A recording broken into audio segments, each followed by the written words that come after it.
Hi guys! Today we will be baking the banana cake, and if that's not special enough, we will be doing it without an oven.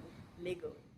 For the banana cake, you will be needing 3 ripe bananas, 2 eggs, around 1 tablespoon of baking powder, 1 cup of sugar, 1.5 cup of plain flour, all-purpose plain flour, and you will be needing 50 grams of butter. I'm using salted butter. After peeling the banana, break it into pieces and use a fork or a spoon if you like to mash it all together like this. I prefer the fork because it gives the banana a bit of texture. Because you don't want your banana to be very smooth, but at the same time you don't want it to be lumpy. So a fork gives it the right texture.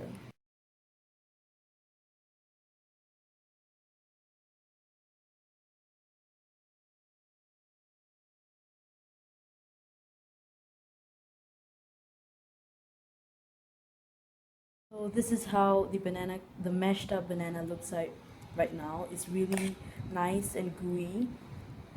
It's all mashed up. Now let's go on to the rest of the ingredients. What we're going to be doing is we are going to be mashing up the butter just like how we did for the banana. We're going to be using a fork and we're just going to be mashing it like this. Now we're just going to be adding the eggs in one by one. I'm not going to be showing the process of beating the eggs because I'm really bad at cracking eggs. So now that I've cracked the eggs, it's time to mix them well. Now it's time to add in the sugar. It's 1 cup of sugar.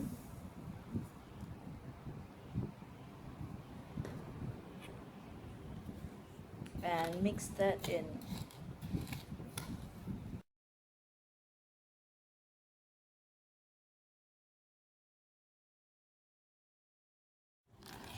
So I've just added in the sugar. See how it becomes like really gooey and dense?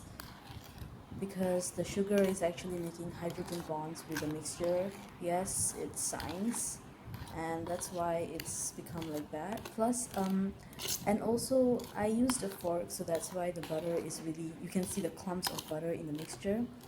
It's actually really fine because the butter is gonna melt anyways. But if you really want it to be smooth, you can use an egg beater. Now it's time to add in the flour. Now I'm gonna be putting in 3/4 cups of flour into the mixture. Here comes another one.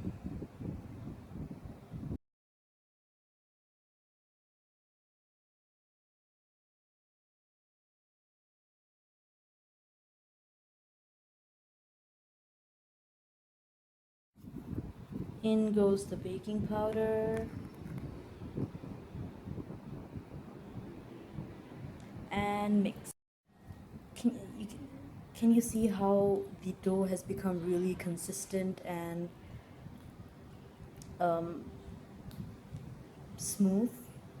So as I said earlier, the butter itself is just going to melt while we are mixing, so there is no need to actually use the egg beater. So if you don't have any egg beater, it's perfectly fine because I survived without an egg beater all these times that I have been baking the banana cake.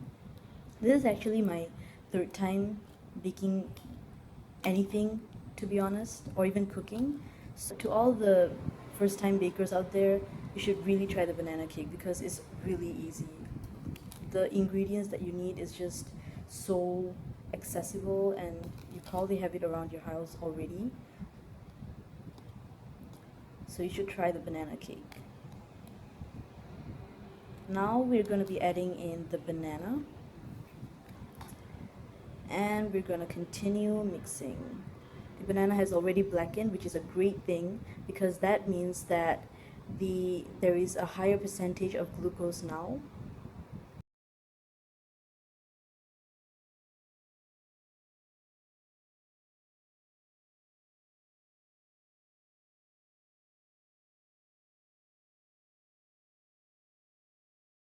So after you have mixed the ingredients, you just want to butter sides and the bottom of the pan. I've already done that so that while you're baking, the batter doesn't stick to the sides, so it's easier for you to take out the cake after you're done. And now we're going to be pouring the mixture in. Yay! Finally done! Now here is the part that you guys have all been waiting for. How to bake the banana cake without an oven. So first, what you have to do is after you put in the batter in the pan or the pot or whatever you call it, you just place a piece of fabric, piece of cotton fabric over the top and then cover it with the lid. After that, all the excess cloth that you have, just fold it on top. Yes, it's going to be like coming back, but it's fine because what we're going to be doing is we're going to be putting a heavy object with a broad base on top of it so that we can keep all of this excess cloth together. What I have done is I have used a ceramic saucer, which is pretty small, like smaller than my hand, and put a mortar on top of it, which is really heavy, so as to keep the pieces of cloth, the ends of the cloth in place. After that, put in about 150 milliliters of water and surround it. About 50 millimeters of water and surround the pot. Cover the whole thing with a lid and start the fire, starting from high. And after about 2 to 3 minutes, go back to medium. The time has come to change it back to medium.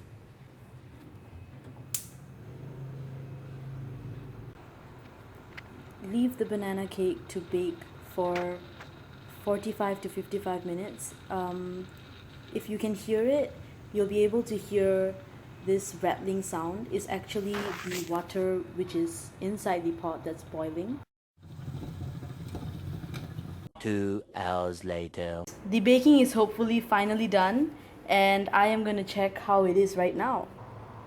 For me, what happened was that the batter stuck to the cake, which is why you can see that it's not very smooth, but it's perfectly fine. It happens all the time. Speaking from my experience of my second try.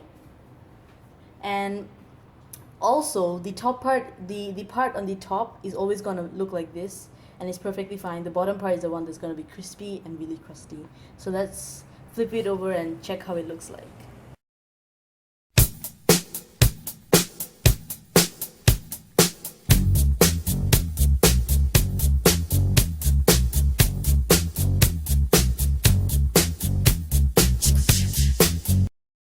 I hope you guys liked this video, and if you did, please give it a big thumbs up. Until next time, bye!